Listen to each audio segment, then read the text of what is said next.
예, 화요일 묵상의 시간입니다.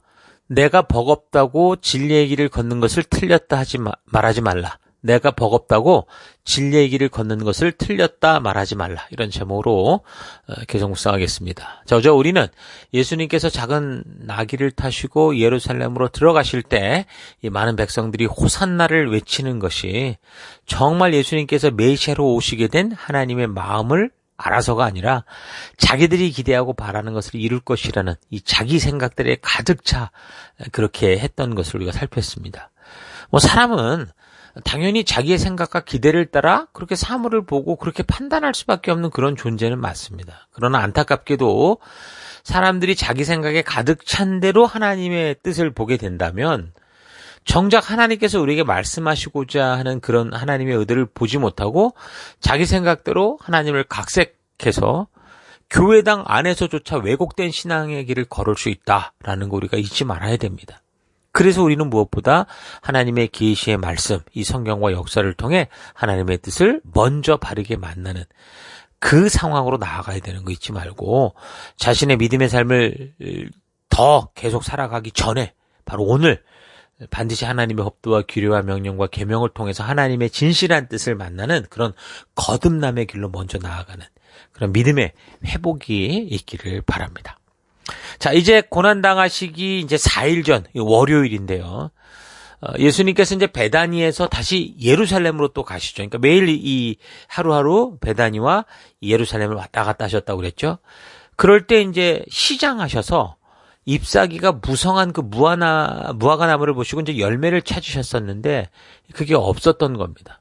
그러니까 베다니 나사로의 집이 그런 상황을 보면 그렇게 편히 먹고 살 만한 집은 아니었을 거라는 걸 알 수 있죠. 그러니까 예수님만 혼자 계신 게 아니라 많은 제자들도 함께 있었는데 어떻게 이 많은 사람들을 이 나사로의 집이 다 먹였겠습니까? 그러니까 아마도 예수님이 더 부담스러워 하셨을 것 같아요. 그래서 그냥 식사를 하지 않고 떠나셨을 가능성이 있죠. 그러니까 시장하셔서 무화과 열매를 찾으셨다 그렇게 말하고 있는 거 아니겠습니까? 어찌됐든 예수님은 겉은 무성했지만 아무런 열매도 맺지 못한 그 무화과 나무를 향해서 이제부터 영원히 열매를 맺지 못할 것이고 열매를 먹지 못할 거다. 그렇게 이제 말씀을 하십니다. 왜 먹을 것이 없다고 느닷없이 이 무화과 나무를 저주하셨을까요? 사람이 배고픈데 막 그게 없으면 짜증나고 화가 나는 경우가 있는데 예수님도 배가 고프고 화가 나서 그런 게 아니라 배가 고픈데 아무것도 없으니까 화가 나서 그런 게 아니라 이건 분명히 뭔가 분명히 교훈하셔야 되는 그런 분명한 어떤 뜻이 있어서 그렇게 하셨던 것을 우리가 잘 이렇게 추정할 수 있어야 됩니다. 그러니까 이 말씀은 이 전체 흐름의 맥락으로 볼 때 이 무화과 나무에 대한 이 저주의 이 말씀은 그 사명을 맡고 있으면서도 전혀 지금 열매가 없는 이 유대 바리새인들을 향한 그런 비유의 말씀이다라는 것을 우리가 짐작할 수 있죠. 오늘 이 시대 성도의 이름으로 살아가는 우리 또한 하나님의 이 언약을 맡은 백성입니다. 새 언약 백성입니다. 그런데 예수님이 이 시간 우리 가운데 오신다면 과연 우리는 열매가 풍성한 무화과 나무와 같을지 아니면 겉은 무성해 보이고 종교와 교회당과 모든 건 다 화려해 보이는데 정작 하나님이 찾으시는 열매가 없는 그런 무화과 나무 같을지 우리가 좀 우리를 잘 되돌아봐야 됩니다. 하나님은 우리를 값없는 그 은혜로 구원해 주시지만 그러나 우리가 하나님의 백성답게 살아가야 됨에 있어서는 그냥 유야무야 그렇게 그냥 살아가는 거 그런 걸 절대 원하지 않으십니다. 그런 예들이 많이 있죠, 성경에. 마태복음 25장 24절. 그러나 한 달란트를 받은 사람은 나와서 주인님, 나는 주인이 굳은 분이시라 심지 않은 데서 모으시는 줄로 알고 무서워하여 물러가서 그 달란트를 땅에 숨겨두었습니다. 보십시오. 여기에 그 돈이 있으니 받으십시오 하고 말하였다. 그러자 그의 주인이 그에게 말하였다. 악하고 게으른 종아, 너는 내가 심지 않은 데서 거두고 뿌리지 않은 데서 모으는 줄 알았다. 그렇다면 너는 내 돈을 돈놀이하는 사람에게 맡겼어야 했다. 그랬더라면 내가 와서 내 돈에 이자를 붙여 받았을 것이다. 그에게 그 한 달란트를 빼앗아서 10달란트 가진 사람에게 줘라. 가진 사람에게는 더 주어서 넘치게 하고 없는 사람에게서는 있는 것마저 빼앗을 것이다. 이 쓸모없는 정을 바깥 어두운 데서 내쫓아라. 거기서 슬피 울며 이를 가는 일이 있을 것이다. 그러니까 지금 하나님을 오해하고 잘못 알고 있던 이 한 달란트를 받은 종에게 하시는 말씀인데 뭐라고 말씀하십니까? 이 주인은 너는 나를 잘못 알았다. 다시 말해서 너는 너의 생각대로 나를 추측했다. 그렇게 이제 얘기하는 거죠. 그럼 결국 그렇게 돼서 그 종의 했던 행동은 사실은 본전을 잃거나 그러지는 않았거든요. 그대로 갖다 줬다고 생각을 했는데 주인이 말하는 건 뭐였습니까? 그 종을 어두운 데로 내버려라. 라는 것이었습니다. 여러분 이거 잘 기억해야 됩니다. 성경은 계속해서 모든 사건 속에서 하나님을 이 자기 생각대로 각색하는 것에 대해서 아주 경계하도록 그렇게 말씀하고 있습니다. 여러분 시내산에서 그 백성들과 처음 언약을 맺으실 때도 그랬습니다. 처음 주신 명령이 바로 그거예요. 출애굽기 20장 3절. 너희는 내 앞에서 다른 신들을 섬기지 못한다. 첫 번째. 두 번째. 너희가 섬기려고 위로 하늘에 있는 거나 아래로 땅에 있는 것이나 땅 아래 물속에 있는 어떤 것이든 그 모양을 본떠서 우상을 만들지 못한다. 7절. 너희는 주 너희 하나님의 이름을 함부로 부르지 못한다. 그러니까 지금 하나님을 자기 마음대로 추측하고 각색하고 뭐 자기 마음대로 막 하는 것, 이거에 대해서 이 십계명의 가장 처음부터 하나님이 경계하신 겁니다. 여기가 신앙의 갈림길이기 때문에 그래요. 그렇게 하나님을 자기 생각대로 오해하는 곳에서부터 잘못된 2단, 3단, 4단이 나오고 완전히 하나님의 뜻과는 다른 길로 걷게 되기 때문에 그렇습니다. 바리새인들은 그렇게도 성전 중심적이고 말씀 중심적이라고 하는 그 열심 있는 삶을 살았다고 했는데 벌써 하나님에 대한 오해가 있으니까 어떻게 됩니까? 하나님 눈앞에는 회칠한 무덤과 같더라는 거죠. 왜 그렇습니까? 하나님의 뜻을 자기들의 생각대로 각색하고 사람을 옥죄는 종교의 족쇄로 만들었기 때문입니다. 여러분 이걸 잘 기억하고 바른 말씀의 길을 찾아가는 우리가 되어야 됩니다. 정말 예수님께서 이 땅에 오셔서 진정한 하나님의 나라를 이루셔야 될 때 그래서 먼저 언약된 백성, 먼저 보낸 백성들로 하여금 이 길을 준비할 수 있도록 우리를 보내셨던 그게 바로 이제 언약 백성이고 바로 우리들인데 근데 하나님의 뜻과는 전혀 상관없는 삶을 살면서 하나님의 힘만을 이용하려고 하고 근데 하나님이 직접 오셔서 이제 그 일을 하시려고 할 때는 동역자가 되는 게 아니라 오히려 복음을 방해하는 무거운 이 짐과 같은 그런 존재가 돼서는 안 되죠. 우리도 지금 예수님이 우리와 함께 하나님 주신 사명을 감당하시려고 이 땅에 오신다고 한다면 그것을 즉시 우리 예수님과 함께 감당할 수 있는 동역자로 그런 성도로 살아가고 있는지 아니면 예수님이 오셔서 봤을 때 이 유대 이 관원들처럼 바리새인들처럼 이거 다 심판해야 될 그 무거운 종교의 짐짝 같은 존재로 살아가고 있지는 않은가 여러분이가 잘 되돌아봐야 됩니다. 자 그리고 그 후에 이제 성전에 결국 도착하시는데 메시아가 오셔서 지금 3년 거의 반 가까이 하나님만이 행하실 수 있는 최고의 증거를 보여주시면서 그 하나님의 진실한 뜻을 전하고 있었는데도 지금 이 예루살렘 성전은 여전히 부패해 있었고 전혀 변화되지 않은 그 모습 그대로 그 죄악 가운데 뒹굴고 있었습니다. 내 집은 만민이 기도하는 집이다. 다시 말해서 하나님의 온전한 뜻에 합당하게 회복되고 세워지는 집이 돼야 된다. 말씀이 실천되는 곳이 돼야 된다라고 하셨었는데 유대인들은 이 중요한 장소를 자신들의 권세와 부를 축적하는 자기네 이 이익을 위한 그런 수단으로만 이용하고 있었다라는 겁니다.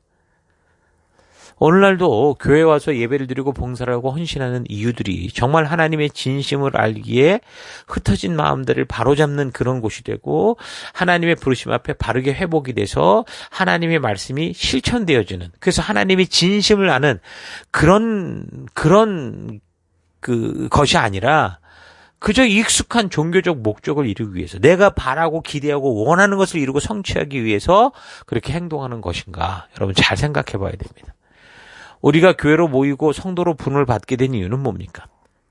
그 이유를 잘 기억해야 됩니다. 그 부르심의 목적을 잊지 말아야 되는 거예요. 그 부르심의 목적을 잊지 않는다면 뭐 요즘처럼 코로나 바이러스로 인해서 예상치도 못한 이런 이 일들 어떤 장소에 우리가 이 교회당으로 모이지 못하고 막 이 장소 저 장소 뭐 어떻게 될지 모르는 이런 일과 상관없이 바로 우리가 처한 그곳이 진정한 교회당이 될 수 있고 교회가 되고 하나님이 그곳에 임하시는 예배의 터가 되는 거죠. 근데 그렇지 않고 부르신 목적과 사명을 잊어버리거나 왜곡시켜버리면 뭐 이런 코로나 바이러스 위험이 다 없어지고 뭐 아무리 거대하고 신령한 이 거대한 성전에서 뭐 수만 명이 모여서 엄청난 규모의 뭐 감동 있는 예배를 드린다고 해도 그곳에는 하나님이 함께 계시지 않는 거죠. 자기들끼리의 감동이지 하나님께는 괴로운 그런 장소가 될 수 있다라는 겁니다. 그래서 처음 6월절에 성전에 오셨을 때 예수님이 그래서 장사치들의 판을 다 뒤집어 엎으셨던 것처럼 그래서 이 공생의 마지막 6월절 바로 죽으시기 바로 이 며칠 전에도 바로 예수님은 예루살렘 성전에 있는 이런 장사치들의 판을 다 뒤집어 엎어버리고 성전에 뜰로 다니지 못하게 그렇게 하신 겁니다. 그러니까 이제 이런 일을 겪으면서 대제사장들과 관원들이 바르게 하나님의 뜻을 알고 회개하고 바른 길로 돌아오는 게 아니라 자신들이 원하는 바를 자꾸 지적하고 온전하게 하려고 하는 예수님을 향해서 더더욱 분노하고 죽이려는 이런 마음들이 가득 차게 되는 거죠. 대제사장과 관원들은 이들의 행동들이, 이런 일들이 예배를 좀 온전히 드려보자, 제사를 바르게 드려보자 하는 그런 의도라고 생각을 하고 있었는데 예수님은 이런 식의 예배는 진정한 예배가 될 수 없다라는 것을 분명하게 지금 보여주시는 거 아닙니까? 그럼 결국 어떻게 된다는 거예요? 하나님이 보실 때 이 예배, 예수님이 보실 때 이 예배는 이사야 선지자를 통해 경고하시고 말씀하셨던 그런 모습이 되는 거죠. 이사야서 1장 10절 너희 소돔의 통치자들아 주의 말씀을 들어라. 너희 고모라의 백성아 우리 하나님의 법에 귀를 기울여라. 주께서 말씀하신다. 무엇하러 나에게 이 많은 재물을 바치느냐. 나는 이제 수양의 번제물과 살찐 짐승의 기름기가 지겹고 나는 이제 수송아지와 어린 양과 수염소의 피도 싫다. 너희가 나의 앞에 보이러 오지만 누가 너에게 그것을 요구했느냐. 나의 뜰만 마당만 밟을 뿐이다. 다시는 헛된 재물을 가져오지 말아라.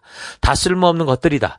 분양하는 것도 나에게는 역겹고 초하루와 안식일과 대회로 모이는 것도 참을 수 없으며 거룩한 집회를 열어놓고 못된 짓도 함께하는 것을 내가 더 이상 견딜 수 없다. 나는 정말로 너희의 초하루 행사와 정한 절기들이 싫다. 그것들은 오히려 나에게 짐이 될 뿐이다. 그것들을 짊어지기에 내가 너무 지쳤다.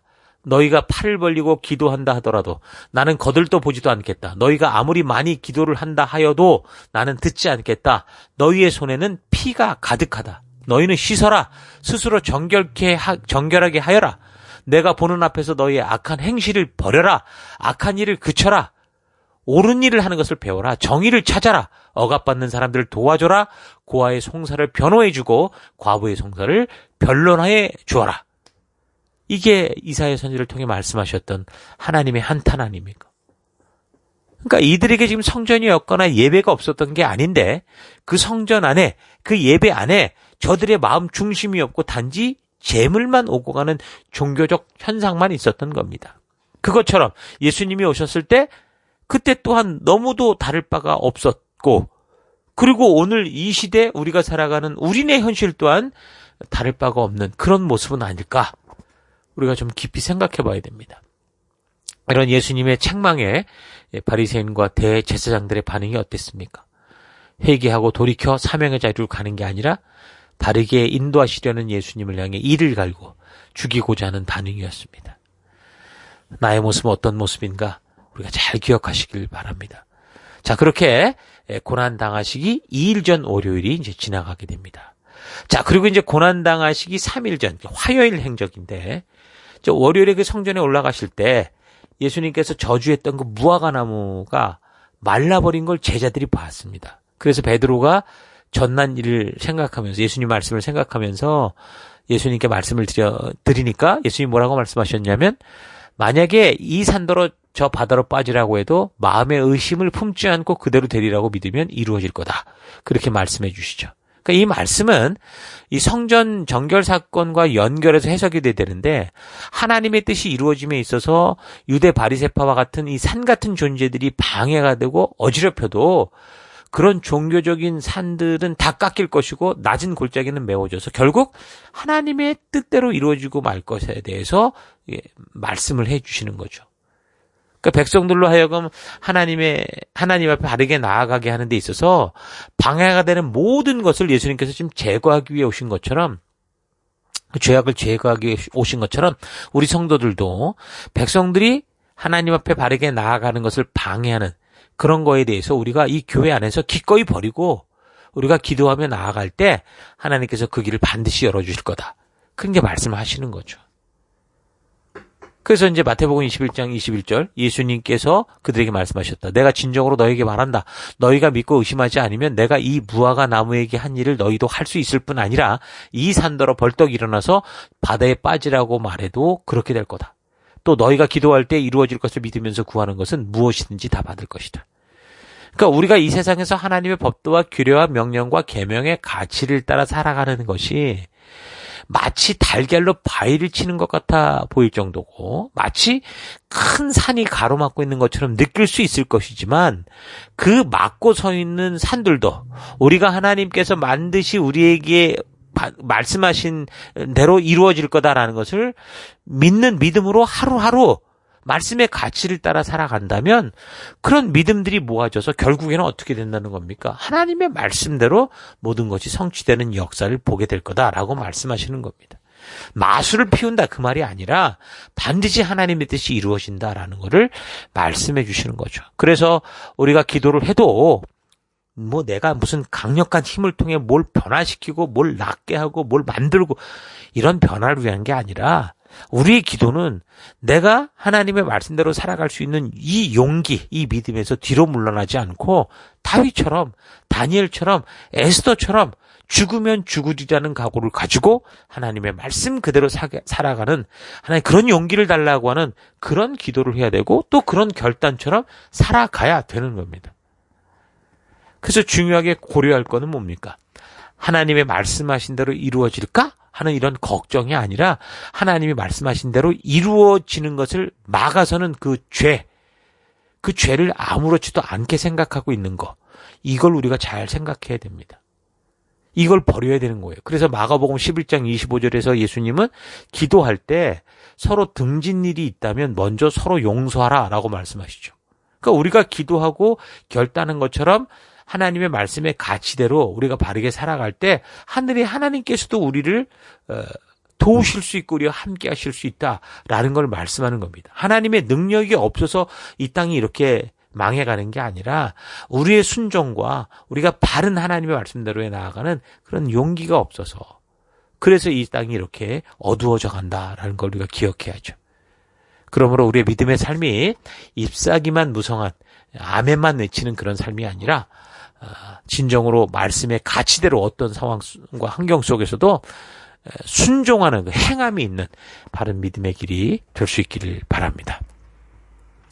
자, 그리고 이제 그 후에 이제 성전에 들어가셨을 때 대제사장들과 율법학자, 장로들이 와서 도대체 무슨 권한으로 네가 자꾸 이 제사를 예수님의 예를 성전의 제사를 돕고자 하는 장사판을 뒤집어 엎고 사람을 내쫓느냐고 시비를 걸죠. 그때 예수님께서 이제 답을 말하신 게 아니라 무슨 권한으로 네가 이 일을 하냐라고 물을 때 거꾸로 이렇게 묻습니다. 세례 요한을 하나님께서 보내셨는지 아니면 사람이 보냈는지 너희가 먼저 말하라. 그렇게 이제 질문을 하죠. 근데 이 질문에 대한 답은 굉장히 민감한 거였거든요. 만약에 하나님이 보냈다고 하면 자신들이 그동안 세례 요한이 행했던 그 온전한 메시지를 받아들이지 않은 것 때문에 이제 곤란해지고 사람이 보냈다 그러면 지금 세례 요한을 예언자로 굳게 믿고 있는 이 많은 군중들에 의해서 신뢰를 잃고 그리고 폭동이 일어날 수도 있을 것 같으니까 머리를 굴려서 자기 모른다 이렇게 잡아떼는 겁니다. 세례 요한의 삶과 그 외침을 보며 사람들은 그가 하나님으로부터 온 참 예언자라는 것을 알았고 믿었습니다. 그런데도 유대 관원들은 아마도 지금 예수님을 이렇게 대하는 그 권모술수의 방법으로 세례 요한도 그렇게 대했을 것 같습니다. 애써 세례 요한을 통해서 전해지는 하나님의 그 경고와 준비의 말씀을 거절하고 외면했죠. 분명한 증거가 있고 반박할 수 없는 그런 증인과 증거들이 있음에도 교묘한 질문을 던져서 결국 신성모독이라는 죄를 덮어씌워서 단순하고 이 분위기에 잘 휩쓸리는 이 백성들을 흥분시켜서 여론을 조성해서 자신들의 위치를 위협하는 이 선한 사람들을 다 매장시키고 그게 예수님이 됐던 세례 요한이 됐던 그 누구든 간에 자기들의 영역, 자기들의 어떤 권리를 뺏길 것 같다 그러면 다 죽이는 그런 일을 하는 바로 그런 속내가 이 예수님의 질문을 통해서 만약에 답을 잘못하면 탁 나오니까 그러니까 자신들은 모르겠다 이렇게 잡아뗀 겁니다. 그래서 예수님께서 그럼 너희가 대답을 안 하면 나도 너희 질문에 대답을 하지 않겠다. 그렇게 하시면서 결국 저들의 올무에 빠지지 않으시죠.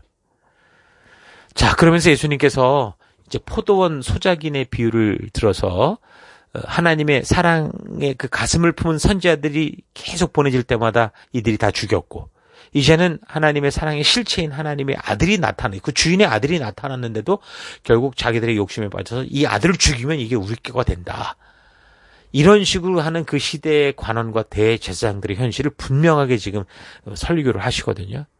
그러니까 이제 그걸 듣는 뭐 대제사장들이나 관원들이 또 바리새파 사람들이 이게 자기들의 얘기다라는 거를 다 느끼는 거죠. 그래서 예수님은 결국은 하나님은 메시아요, 하나님의 아들이라는 사실을 확실하게 증거하는 이런 것들이 자꾸 이제 더 분명하게 드러나게 되니까 예수님을 죽이고 싶은데 근데 뭐 군중들이 뭐 무서워서 여론이 두려워서 예수님께 손을 대지 못하고 전전긍긍하는 겁니다. 자, 그 외에도 예수님은 계속해서 예수님을 함정에 빠뜨리려는 이 성전 권력층과 대립하게 되는데 한번 바리새파 사람들이 이제 와가지고 또 이제 이 말꼬리 잡으려고 이 세금을 내는 것과 관련된 그런 내용으로 또 예수님께 질문을 했는데 이 가이사의 것은 가이사에게 하나님 것은 하나님께 돌려라. 그렇게 분명하게 말씀해 주심으로 해서 바리새파가 입을 그냥 막을 수밖에 없었고 또 이제 부활을 믿지 않는 사두개파 사람들과는 그 7형제를 남편으로 맞은 여자가 부활할 때 누구 아내가 되겠냐. 그래서 비아냥거리면서 이렇게 예수님을 공격할 때 예수님이 하나님이시기 때문에 알 수 있는 그 부활에 대한 분명한 모습을 말씀해 주시죠. 마태복음 22장 29절. 너희는 성경도 모르고 하나님의 능력도 모르므로 잘못 생각하고 있다. 부활할 때에 사람들은 장가도 가지 않고 시집도 가지 않고 하늘에 있는 천사들과 같다. 죽은 사람들의 부활을 두고서는 말하면서 너희는 아직도 하나님께서 너희에게 하신 말씀을 읽지 못하였느냐. 하나님께서는 나는 아브라함의 하나님이요 이삭의 하나님이요 야곱의 하나님이다 라고 말씀하시지 않으셨느냐. 하나님은 죽은 사람의 하나님이 아니라 살아있는 사람의 하나님이시다 라고 분명히 이렇게 말씀하시거든요. 이 말씀을 그냥 우리가 읽어보면 이게 무슨 말인가 싶을 겁니다. 그러니까 한글로 보면 이해가 되지 않는데 근데 영어로 보면 확실하게 알 수는 있습니다. 그러니까 하나님께서 백성들에게 자신을 이 관원들에게 자신을 이 얘기를 할 때 어떻게 하십니까? 나는 아브라함의 하나님, 이삭의 하나님, 야곱의 하나님. I am the God of Abraham, the God of Isaac 이런 식으로 나가죠. 이 영어로 보면은 I am이라고 분명히 써 있거든요. 근데 한글로 보면은 나는 아브라함의 하나님이다 그러니까 이게 지금 현재형인지 과거형인지는 모릅니다. 그러니까 I was라고 쓴 게 아니라 I am이라고 분명히 이렇게 말씀하신 이 말이 뭡니까? 그러니까 하나님께서 성경에서 말씀하실 때 죽은 자들에게는 나는 걔네들의 하나님이었었어 라는 식으로 과거로 말해야 되는데 그렇게 말씀을 하지 않고 나는 그들의 하나님이다라고 말하는 그 의미는 뭐냐면 지금 그들이 죽었지만 아브라함과 이삭과 이런 사람들이 야곱이 죽었지만 죽어 없어진 게 아니라 어떻다라는 거예요. 여전히 하나님 앞에 살아 있었기 때문에 하나님 앞에서 그들이 살아있는 존재였기 때문에 하나님께서 그렇게 현재형으로 말씀하셨다라는 겁니다. 그러니까 이제 모세오경만 믿는다고 하는 사두개파들이 이걸 많이 읽었을 것인데도 어땠다라는 거예요. 성경을 몰랐다라는 거죠. 그러니까 저기 너희가 잘못 생각하고 있다. 성경을 읽지도 못 읽으면서도 그걸 모르냐라고 이렇게 말씀하시는 거죠. 그렇기 때문에 이제 이 사두개파들도 그냥 뭐 부활이 없니 있니 그러다 입이 쏙 들어가고 만 겁니다. 자, 이렇게 바리새파 사람들이나 사두개파 사람들이 예수님 앞에서 이제 말문이 다 막혀버린 겁니다. 그러니까 이번에는 율법학자가 이제 성경을 잘 안다고 생각하면서 성경의 가장 중요한 계명이 뭐냐 이렇게 묻습니다. 그래서 예수님께서 말씀하시죠. 하나님 사랑과 이웃 사랑에 대해서 말씀하는데 바로 이 사랑이 이 모든 율법과 예언자들의 핵심 말씀이다라고 해주시죠. 결국 구약의 말씀을 말하는 겁니다. 그러니까 구약의 그 긴 역사와 율법의 말씀들, 선지자들의 모든 외침이 결국 하나님의 사랑으로 시작한 거다. 그리고 그 하나님의 뜻은 너희가 서로 사랑하는 삶을 살아가는 거다라는 것을 알게 되는 거죠. 하나님께서 우리에게 원하시는 것은 율법을 잘 지키는 게 아니라 그 율법을 주신 하나님의 진심, 그 의도, 사랑의 마음을 아는 거고, 그래서 그 하나님의 진실한 뜻을 따라 그 의도를 따라 너희가 서로 사랑하며 살아가는 거. 그거라는 거죠. 이런 하나님의 진짜 진심을 알게 될 때 율법이라는 거는 절대 우리를 속박하는 게 아니라, 또한 무슨 구원을 얻는 종교적인 방법이 아니라 바로 하나님의 진심이 담긴 사랑이요. 그 백성들을 얼마나 사랑하시는지 그 절절히 하나님의 마음을 보여주는 것. 그게 율법이다. 그게 바로 그래서 이 율법은 생명과 축복의 말씀이다라는 걸 알 수 있는 거죠. 여러분, 우리가 연애를 할 때 생각해 보십시오. 누군가를 정말로 사랑하면 그 상대가 원하는 어떤 것이라도 어떻게 해서라도 스스로 기쁨으로 서로 얽혀매고 기쁨으로 지키려고 하지 않습니까?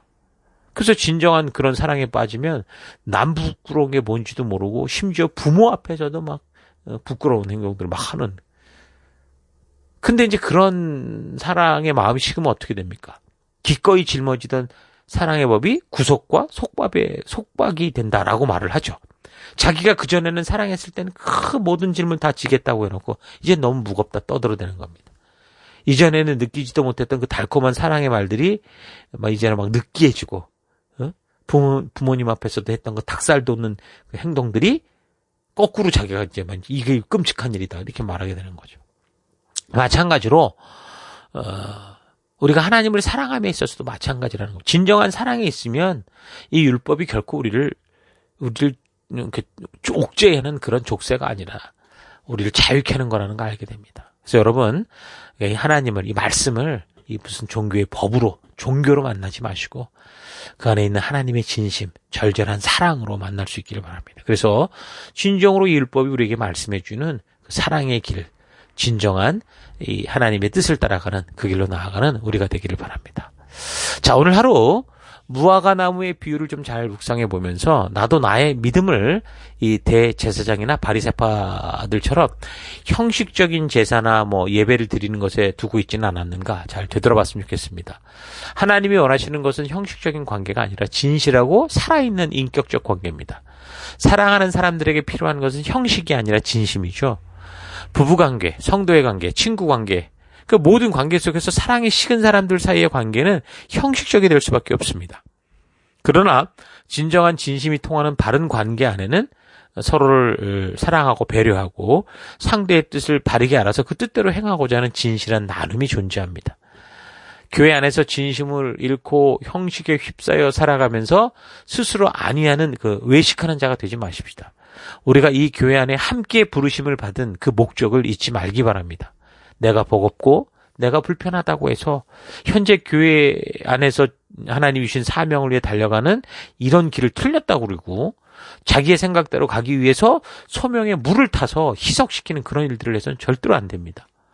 강단에서부터 시작해서 모든 성도들에게 하나님의 말씀을 통해 하나님의 진심을 전하는 것은 쉬운 일은 아닙니다. 그러나 우리의 사명이죠. 예수님께서 이 땅에 오셔서 하려 하신 일임에도 반대를 당하고 죽으실 정도의 그런 사역입니다. 그러나 우리는 멈출 수 없고 변질시킬 수 없고 바리새인들처럼 형식만 남은 껍데기들로 만나서는 안 됩니다. 그래서 리더들은 무엇보다 말씀을 사랑해서 그 말씀에 깊이 들어가서 그 말씀이 진정 송이꿀보다 더 달다고 하는 이 사실을 여러분 직접 날마다 체험해야 됩니다. 뭔가 겉으로 보이는 기적 표적을 구하는 게 아니라 말씀이 살아있다는 그런 체험 반드시 꼭 할 수 있기를 바랍니다. 우리는 쉬운 길을 위해 예수를 믿고 있지 않습니다. 생명의 길로 바르게 가기 위해 예수를 믿고 교회에 나오고 있는 거고, 그래서 예수님께서 그렇게 전하기 원하셨던 하나님의 말씀, 하나님의 진심, 하나님의 의도를 전하는 그 길을 걷고 있는 겁니다. 먼저 하나님의 은혜를 입은 여러분, 꼭 하나님의 말씀을 깊이 사랑하고 그 말씀 안에서 진리의 성령 하나님을 만나는 귀한 체험들이 넘치기를 기도합니다. 여러분의 말씀에 대한 온도가 성도들의 성경을 향한 온도가 된다라는 거 잊지 마시고, 무엇보다 말씀을 사랑하고 사모하면서 그 말씀의 깊은 곳으로 나아가는 여러분들 될 수 있기를 주의 이름으로 축원합니다. 오늘 하루도 힘내십시오. 잠시 기도하겠습니다. 하나님, 나의 믿음은 살아계신 주님을 사랑하여 그 말씀대로 살아가는 것에 있음에도 불구하고 나의 믿음을 제사, 예배, 주일 성수, 11조라는 종교적 형식에 두고 살아온 삶을 회개합니다. 주님의 사랑이 먼저 나를 찾아와 감사함으로 드려지는 열매로서의 예배인 것인지, 내가 예배를 통해 하나님을 불러내고 복을 불러내는 그런 것이 아니다라는 거 잊지 않고 거룩한 예배자, 이전에 하나님을 사랑하는 사람 되기 원합니다.